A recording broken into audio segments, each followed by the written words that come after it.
I'm very glad to give you the different entries of a dictionary. Let us first start off with the head word. When we say head word, it is the word at the top left beginning of that entry, normally printed in boldface, and it is standing out slightly to the left of the remainder of the text. A head word sometimes is written in letters, sometimes in symbols. But most often it is written in abbreviation form. When we say abbreviation, it is a shortened form of a word. Sometimes a head word is written as part of speech, then an affix. It is also possible that your head word is a name of a place, or a name of a person.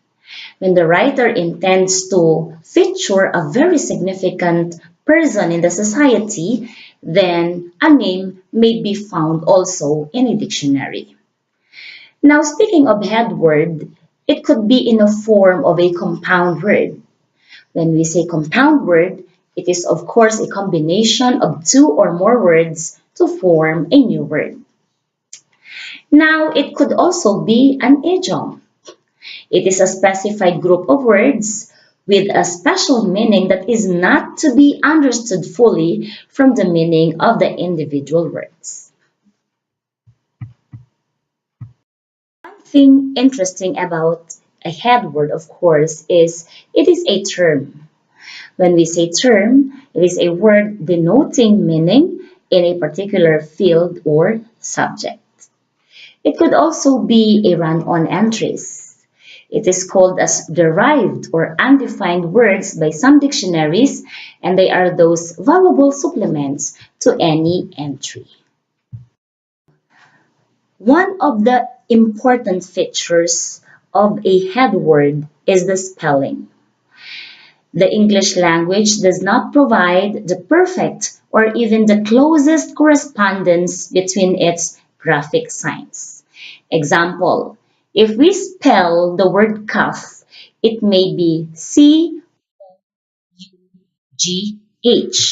But then, if we're going to write it on the dictionary, it may be spelled as CUF. Therefore, the end letters G and H may become letter F. Okay? Another important feature of a head word is the grammatical data. It includes parts of speech. It may be transitive and intransitive verbs. There must be tense. There must be number of nouns, as in whether the noun is plural or singular. Then it could also include countability. C for countability, or U for the uncountability of the nouns. Is part of the grammatical data. It indicates the irregular nature of word that takes when the affixes are added to it. Let us also consider the modifiers. They are features that include determiners. Also, the degree. It indicates the comparative and superlative formations of the adjectives and the adverbs. Conjunction also is part of the grammatical data that may be included on the dictionary. So conjunction is a feature that displays the connectors of sentences such as however, thus, etc., and the substitutes for sentence that can stand by themselves as meaningful utterances.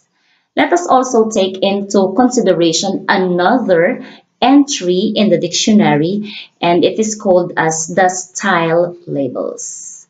So it demonstrates in the entry those aspects of language variation which are occasionally encountered users.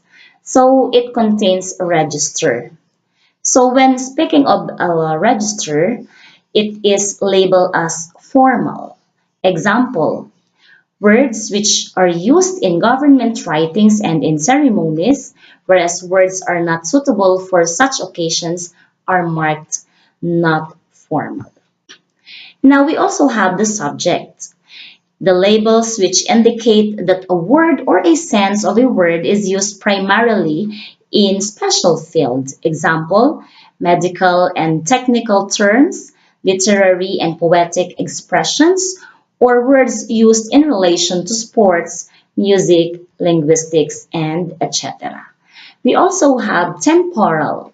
They are labels register the state of words with regard to the present time. Of course, they include the obsolete, and it is called as the archaic. Another one is the connotative. It is a label would reflect a favorable or unfavorable attitude of the speaker or writer. Of course, we have our own interpretation of a word. It depends upon us. Okay, therefore, connotation is also written or included in a dictionary.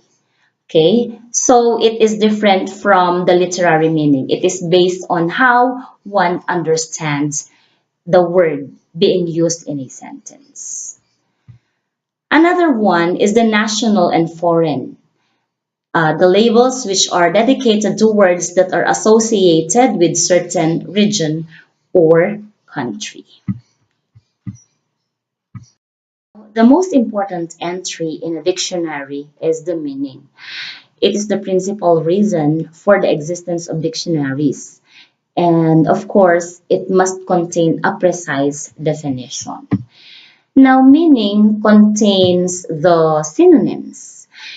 They are words of comparable, yet precisely identical, and then meanings and uses may be given in the entry. Another one is the use.